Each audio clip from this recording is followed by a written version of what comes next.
Siku moja baba mmoja alipoangalia mtoto wake akaona kwamba mtoto wake amechoka kiakili, na ili kumtibu huyo mtoto ilibidi baba amchukue na kumpeleka mahali pa sinema ambayo inazungumzia sana kuhusu uumbaji wa Mungu na upendo wa Mungu kwa viumbe vyake.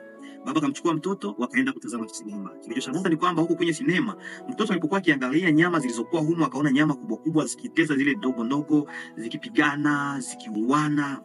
Mtoto hakuvutiwa. Na lengo la baba lilikuwa limefail, kwa sababu lengo la baba lilikuwa kwamba mtoto atakapofika huko ataona upendo wa Mungu kupitia viumbe vyake.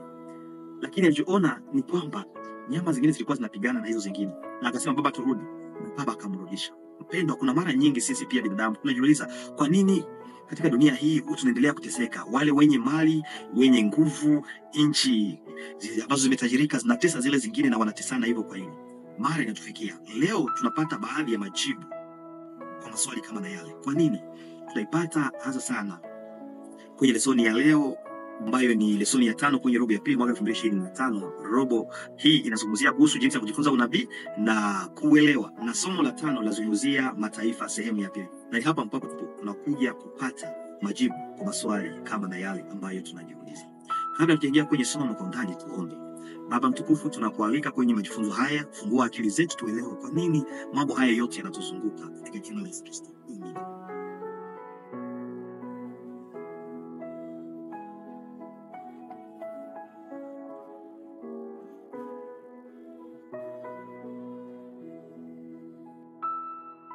Mpendwa, somo la juma hii linazungumzia mataifa kwenye sehemu ipi? Kwa hivyo tunazungumzia katika unabii mataifa katika unabii kwenye sehemu ya pili, na fungu la ukariri ni kwenye Zaburi sura yake ya 46:10. Neno la Mungu linasema, acheni mjue ya kuwa mimi ni Mungu, na nitatukuzwa katika mataifa, nitatukuzwa katika nchi. Bwana Yesu asifiwe. Neno la Mungu kwenye fungu la ukariri, Mungu anatukumbusha ni lazima mimi na wewe tutambue na tujue kwamba Mungu yeye ndiye Mungu, na anatukuzwa katika mataifa na anatukuzwa pia katika nchi. Je, wewe pia unamtukuzaje? Je, maisha yako yanamtukuza Mungu? Ni lazima ujifunze kumtukuza Mungu katika mtindo wako wa kuishi, mtindo wako wa kuvaa, katika maisha yako yote ni lazima ujifunze kumtukuza Mungu. Mara tunapoona injustice inaendelea kuwa katika dunia hii, tunajiuliza ni kwa nini. Tunapata majibu mawili kwenye somo la leo. Jibu la kwanza, ama niseme chanzo cha mateso kwa sehemu ya kwanza kinatokea katika kuasi amri ya kwanza aliyotupatia Mungu. Kwa sababu leo tutazungumzia sana kwenye hiyo etude contextuelle ya leo, itakuwa Genèse 1:29 na Daniel 2:44-45. Hapo katika Mwanzo sura yake ni ya 2 mstari wa 16-17, hapo baada ya Mungu kuumba Adamu na Hawa, alimpatia kazi. Lakini kabla kuwapatia kazi aliwaambia wale wa matunda yote ambayo yuko kwenye shamba la Edeni, lakini wasiguse ama wasile kwa mti wa kujua mema na mabaya, kwa sababu wakati watakapokula hakika watafariki. Hiyo ndio jibu ya kwanza. Wakati Adamu na Hawa waliasi sheria ambayo Mungu alikuwa ametoa, hapo ndipo kukaanzia mateso, kwa sababu tunapokuwa mbali na Mungu katika uasi kuna kifo, kuna mateso, kuna uchungu. Lakini katika kumtii Mungu kuna maisha, kuna furaha na kuna fadhili. Jibu ya pili inapatikana katika unabii. Unaposoma unabii wa Daniel, unabii wa Biblia hasa kwenye Daniel sura ya 2 na sura ya 7, hapo pia inaendelea kutuonyesha namna gani mataifa inaweza kuchangia kwa aina ama kwa asilimia nyingi sana kwa mateso ama kwa hali ya maisha ambayo tunapitia. Tumeona kwamba kuasi hiyo sheria ambayo Mungu alitoa ya kusema mnaweza kula kwa matunda yote, lakini msile ama msiguse mti wa ujuzi wa mema na mabaya. Hiyo ni hapo ndipo tulikuwa na uhuru wa kuchagua kuwa na maisha mazuri tunapotii, na kuwa na maisha mabaya tunapokataa kutii, kwa sababu kutokutii ilikuwa imesemeka hapo wazi ya kwamba tukikataa kutii kifo itakuja, lakini tukitii tutapata uzima. Hiyo jibu ya kwanza kwa sheria hiyo ya Mungu ilikuwa ni kupokea neema ya Mungu, kufurahia zawadi ambayo alikuwa ametolea ya kula chakula ama matunda ya miti yote ambayo alikuwa ameweka. Hiyo ndio ilikuwa baraka ya kwanza. Na jibu ya pili ilikuwa ni sasa kujizuiza na kugusa kwa mti ambao, matunda ya mti ambao ulikuwa umekatazwa, ambao ungalileta mauti. Tunapozungumzia, mpendo mtazamaji na msikilizaji, kuhusu mataifa, utaelewa ya kwamba tumesoma kwa juma hii kwenye kitabu kile cha Daniel sura ya 2 na sura ya 3. Na kitabu cha Daniel unapokisoma tu unaona kwamba kiliandikwa kwa lugha mbili, Kiebrania na Hebreu na Aramee. Hebreu alikuwa anaandika Daniel wakati anataka zungumzia mambo ya kiroho ambayo inahusu sana taifa la Mungu.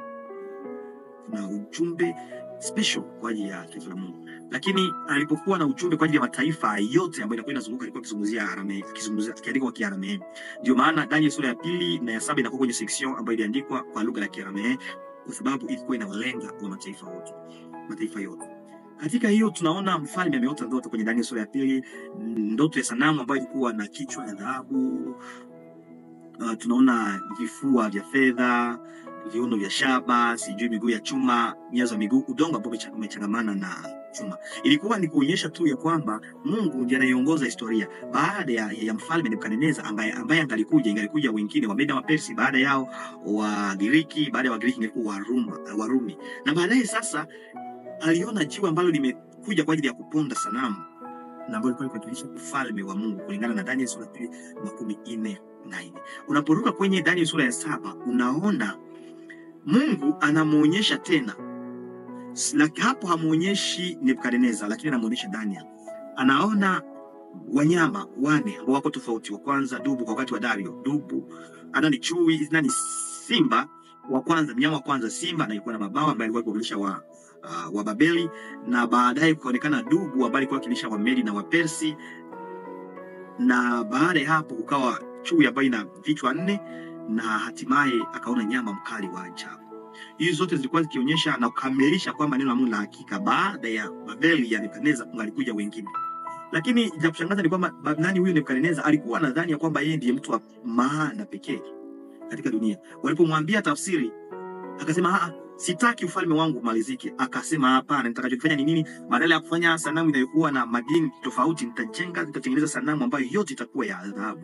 Na watu kama Nebukadneza katika dunia wanadhani kwamba they are the one man show. Wao ndio wanasadikika katika dunia kuliko watu wengine wote.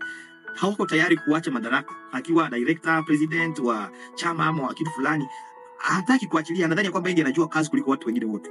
Kwa hivyo anadhani kwamba yeye akaacha, hakuna mwingine ambaye anaweza kuendesha. Unyenyekevu unatufunza kwamba kuna vitu ambavyo hatuwezi kuviweza, lakini ambavyo wengine wanaweza kuviweza. Na kitu ambacho huwezi kukiweza, kwa nini ungangane ujaribu umwachie anayeweza kukifanya kwa kimidadi? Mungu alikuwa amesema Nebukadneza, baada ya kitu fulani wewe unaondoka, baadaye kutakuja wengine hivyo na hivyo na hivyo. Kisa hiki kimetufunza mengi sana.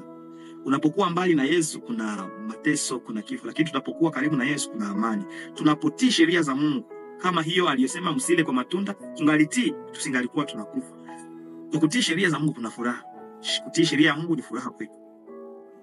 Tumeona katika historia katika Daniel sura ya 7 na furahia. Kwa Daniel sura ya 2 ilimalizika na ufalme wa Yesu Kristo ambao unakuja, ambao ni ufalme wa milele ambao utamalizika kama. Lakini kwenye Daniel sura ya 7 kinachomalizika nayo ni Yesu anapokuja kutawala ulimwengu. Ni kitu kizuri sana ambacho kimenibariki katika ile somo. Hapa kuna mafundisho ya leadership ambayo tunaweza kujifunza. Somo la leadership ambayo tunaweza kujifunza lile ambalo nimelitoa hapo. Tujue ya kwamba sio kwamba mimi ama wewe pekee ndio mtu wa kusadikika katika dunia yote, katika ulimwengu wote. Kinyume yangu kuna mtu mwingine pia ambaye anaweza kutenda zaidi kuliko mimi. Kwa hivyo nisije nikajivunia kitu fulani ambako nakafanya vizuri kwa sababu nikifariki ama nikiacha kuna mwingine ambaye Mungu atatumikisha. Tusiwe kama Nebukadneza kungangania madaraka, kungangania kitu fulani. Ukiwa umefanya kitu, Mungu amefanya kitu ndani yako, mshukuru Mungu. Lakini ikiwa huwezi, achia mwingine nafasi. Hiyo ni somo ambalo tunaweza kutosha hapo. Somo lingine ni kuelewa ya kwamba ni leçon de perspective. Le problème avec les rois terrestres dans les prophéties de Daniel est qu'ils étaient centrés sur le présent. L'éternité, le futur royaume de Dieu ne faisait pas partie de leur réalité. Tujifunze, tunapopanga mipango, tupange ndio kwa ajili ya leo, lakini pia kwa ajili ya kesho. Unapoishi maisha, ishi ndio kwa ajili ya leo, lakini usisahau kesho. Yesu atakapokuja utaenda mbinguni ama motoni. Kuna watu ambao wamejidanganya, wameishi maisha kana kwamba leo ndio mwisho, hawajui hatima yao, hawajali hata hatima yao itakuwaje. Mpendo, sio jambo la busara kuishi hivyo. Jifunze unapoishi leo, ama kama ni kula, kama ni kuvaa, angalia chochote unachokifanya kinaathiri maisha yako namna gani, ama hatima yako baada ya uchaguzi unaofaa leo utakuwaje. Ujifunze kupangia leo, lakini pia kupangia kesho. Hapa kunakuwa pia une leçon politique. À la fin des temps, les dirigeants humains s'uniront pour remplacer les royaumes de Dieu. Tout comme le bâtisseur de la tour de Babel l'ont fait. Hapa tujifunze ya kwamba karibuni mataifa yataungana kwa ajili ya kuwatesa wana wa Mungu tena. Lakini nakuombea uwe mwaminifu ili hata wapambane namna gani, wajiunge namna gani, uwe miongoni mwa wale ambao wataendelea kushika amri 10 za Mungu na imani ya Yesu Kristo. Hapa kuna kaswali kadogo ambako nikafurahia kanakuwa kwenye parti. Hapa mambo nimezungumzia yanapatikana kwenye approfondissement, lakini hapa kwenye reflexion ya basi kuna swali moja ambayo nilifurahia sana hapa wakati mwandishi anazungumzia utiifu wetu. Kuna mara nyingine tunaalikwa kutii serikali, lakini pia tunaalikwa kutii kanisa. Na hapa kuna changamoto. Anasema hivi kwa Kifaransa, ninasoma kwanza kwa Kifaransa baadaye nitatranslate kwa Kiswahili. Anasema, comment en tant qu'adventiste trouvons-nous la juste équilibre entre suivre le Seigneur et obéir aux lois de la nation ou du gouvernement sous lequel nous vivons? Et que se passe-t-il lorsque l'obéissance à l'un conduit à la désobéissance de l'autre? Mwandishi anasema, anauliza hii swali nzuri sana. Anasema, sisi kama Waadventista wa Sabato tunawekaje uwiano unaofaa kati ya kumfuata Bwana na kutii sheria za taifa lolote au serikali tunayoishi chini yake? Na nini hutokea wakati kutii kwa mmoja unaposababisha kutotii kwa mwingine? Weka jibu lako kwenye comment. Mungu akubariki na somo hili linalozungumzia mataifa.